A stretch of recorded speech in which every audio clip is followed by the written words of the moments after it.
A liturgia mais solene e rica de todo o ano litúrgico é a Vigília Pascal. Felizes de nós que aqui estamos celebrando esta liturgia. A liturgia desta noite celebra o fato mais importante da história da salvação, o mistério mais profundo de nossa fé, a ressurreição de Cristo. Esta vigília é composta da liturgia da luz, onde Cristo, simbolizado no círio pascal, no meio das trevas, surge essa nova luz que irradia para todos nós.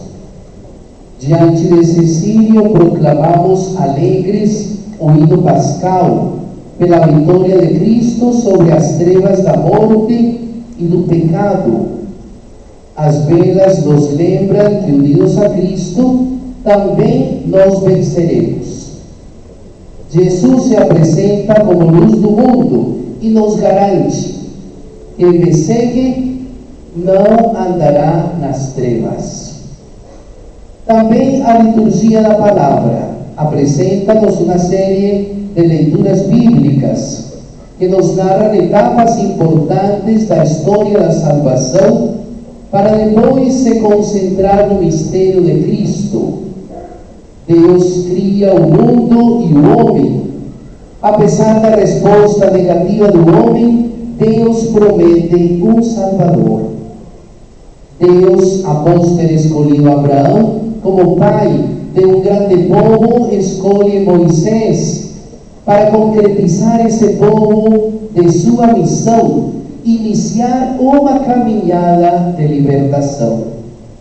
A refeição do Cordeiro no Egito é símbolo da verdadeira Páscoa, que Cristo oferece o princípio, o próprio corpo e sangue, como sinal da nova e eterna aliança. Escutamos na leitura de hoje.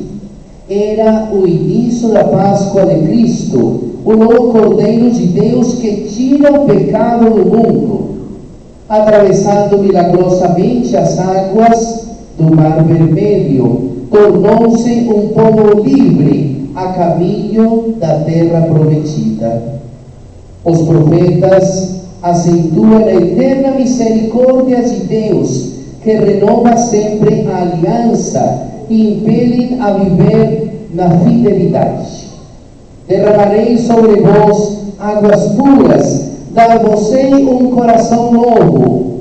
São Paulo dá uma importante catequese batismal. Escutamos hoje: todos nós fomos batizados em sua morte.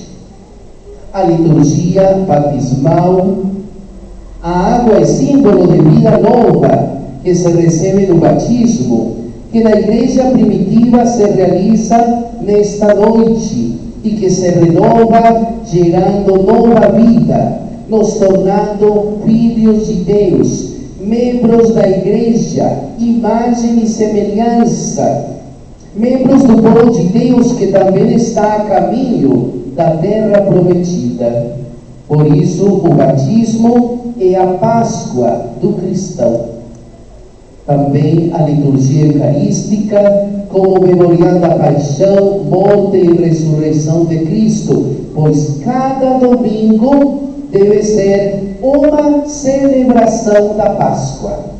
Uma pequena Páscoa celebramos na missa dominical, em que relembramos a Páscoa de Cristo e queremos nos reabastecer da palavra de Deus pelo pão dos fortes, para continuar nossa marcha para a terra prometida, para o paraíso, para a vida eterna, o encontro definitivo com o Pai. O túmulo vazio de Cristo simboliza vitória, esperança e vida. Sexta-feira Santa havia sido um dia escuro, de incerteza para os seguidores de Cristo. Não podiam compreender o que estava acontecendo com seu mestre. Cristo tinha sido a sua grande esperança e agora de repente se veem desiludidos, mataram o seu líder. Nada mais lhes restava senão enterrar o seu corpo e voltar para suas atividades. Aquela sepultura parecia o fim de sua jornada. Mas veio uma manhã da Páscoa, com ela o maior acontecimento da história. Cristo ressuscitou e vive em cada um de nós. Que bela notícia, que alegria! E para não deixar nenhuma dúvida na mente dos seguidores, ele aparece a todos eles, como que ficando junto, 40 dias, falando do reino de Deus. A Páscoa expressa o drama mais profundo da realidade humana, a luta permanente da vida, que consegue reverter a dinâmica da morte.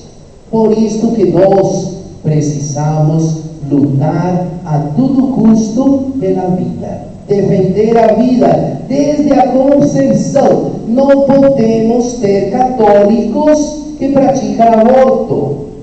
Não podemos ter católicos que se dizem igreja, comunidade de fé, que caminham, mas que são a favor de tantas coisas contra a vida. Pense se você é um católico de verdade, se você dá exemplo e testemunho, se você vive a vida, ama a vida, respeita a vida.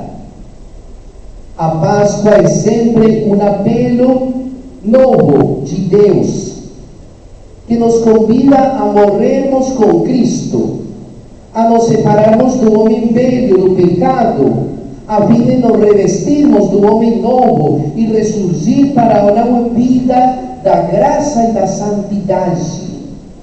Não podemos querer celebrar a Páscoa com o coração corrompido, corroído, cheio de traças, de ferrugem. Precisamos tirar de nós as coisas que não nos deixam viver em paz.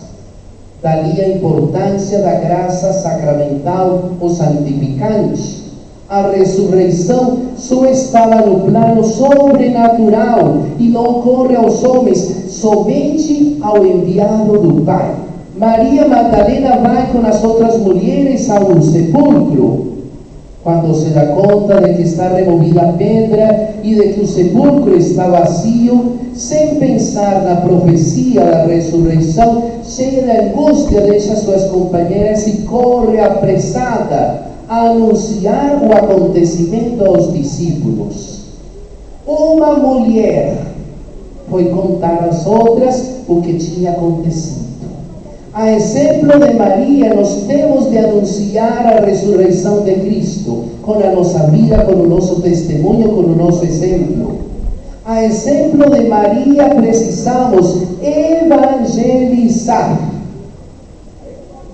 Felizes vocês da escola de evangelização na nossa paróquia, que sempre nos motivam a participar dos encontros, dos cursos de formação, porque esta é a tarefa e a missão da igreja: evangelizar com renovado ardor missionário, colocado em prática o que recebemos no batismo, a graça, o amor, a plenitude do Espírito Santo em nós. A ressurreição libertadora de Cristo foi necessária para mostrar a justiça de Deus.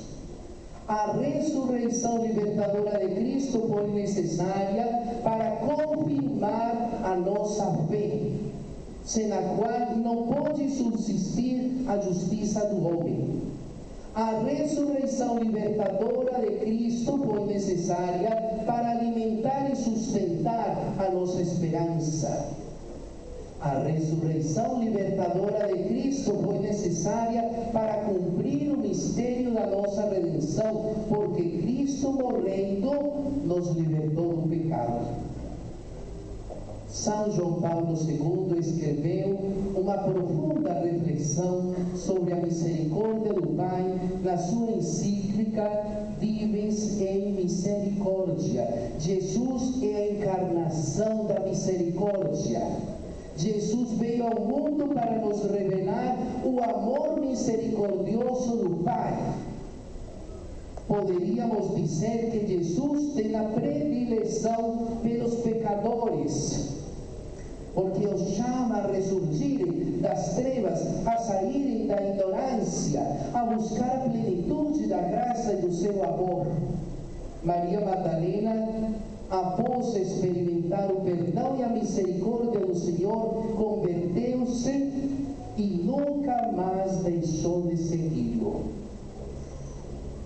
Ela e João foram dos poucos que permaneceram fiéis de pé diante da cruz. Um mútuo amor manifestado pela mulher é o resultado de uma atitude de Jesus. Nasce do coração agradecido. Quando nós recebemos uma graça, não podemos não agradecer, pelo contrário, voltamos para agradecer, voltamos para louvar. Quantas vezes nós, do pecado, fomos renascidos, ressurgidos, mudamos a nossa vida. Quantas pessoas pude na minha caminhada de sacerdote encontrar, estender a mão e superar suas dificuldades, porque em Cristo todo é libertação.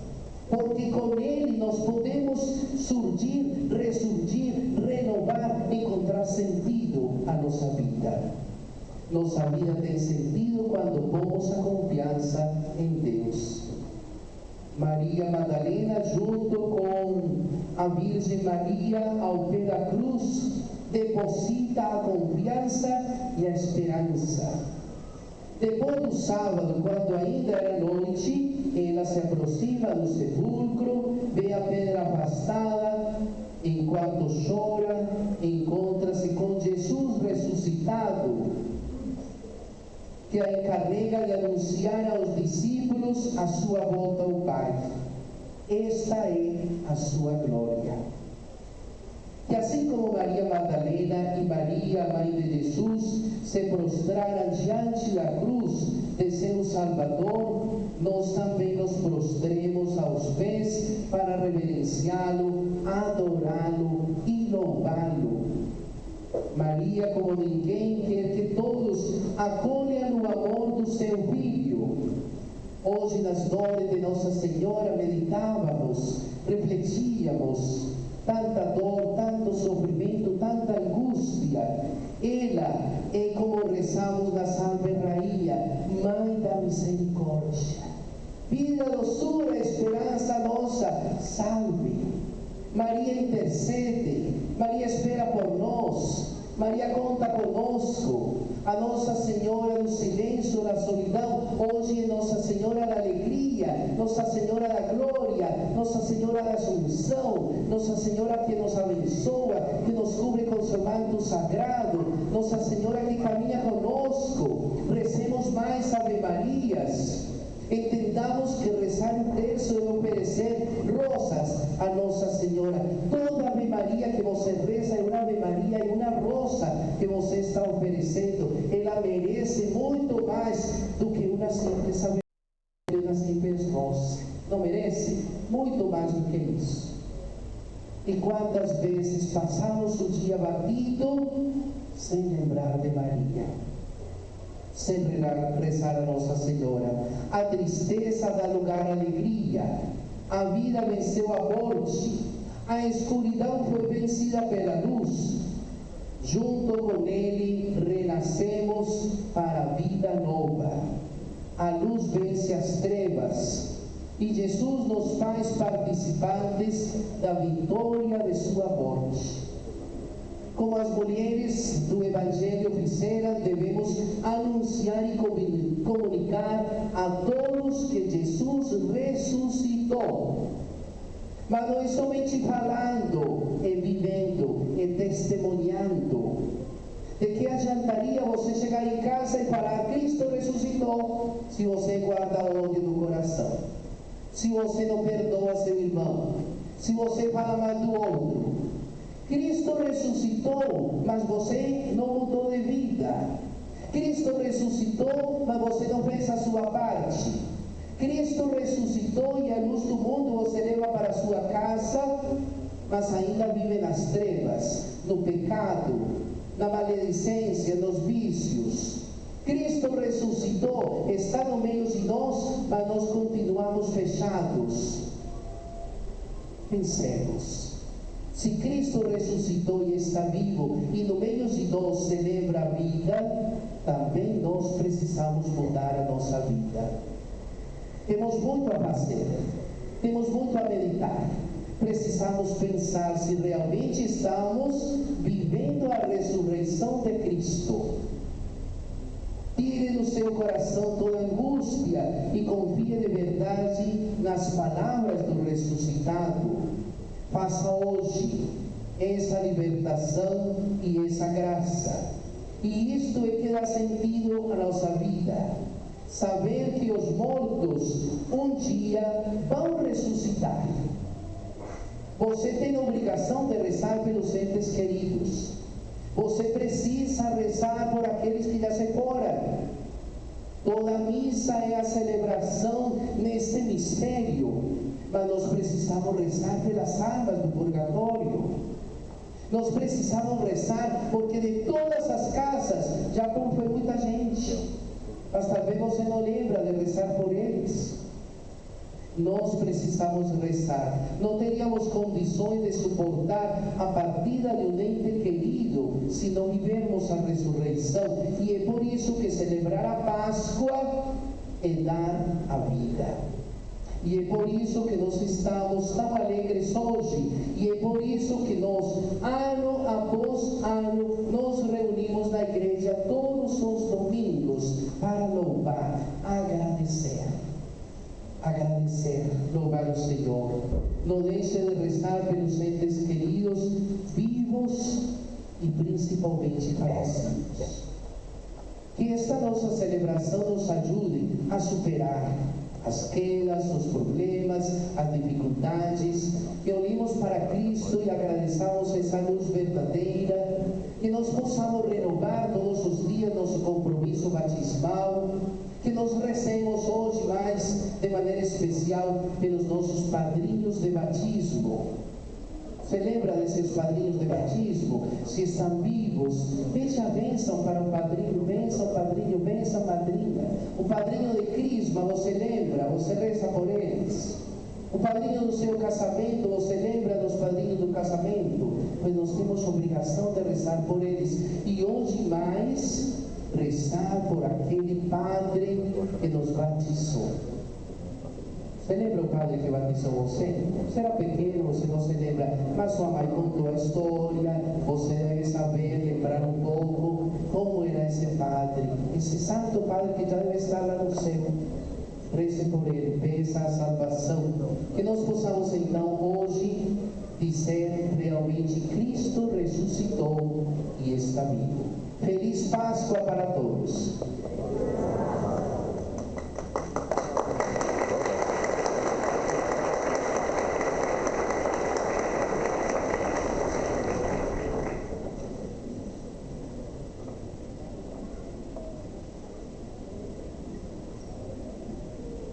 Neste momento, iniciaremos a liturgia batismal, com a ladainha de todos os santos, a bênção da água, a renovação das promessas de nosso batismo e a aspersão com água benta.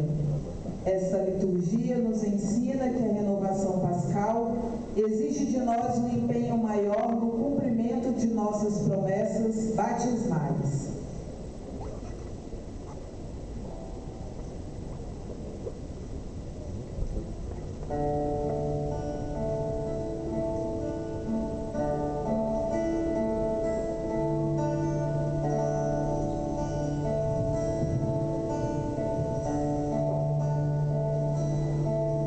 Caros fiéis, apoiemos com nossas preces a alegre esperança dos nossos irmãos e irmãs, para que Deus Todo-Poderoso acompanhe com sua imensa misericórdia os que se aproximam da fonte do novo nascimento.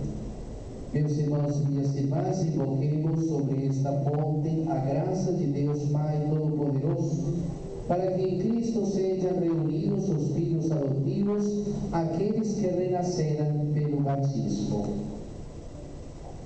Cantemos a ladainha dos santos, número 20 do folheto.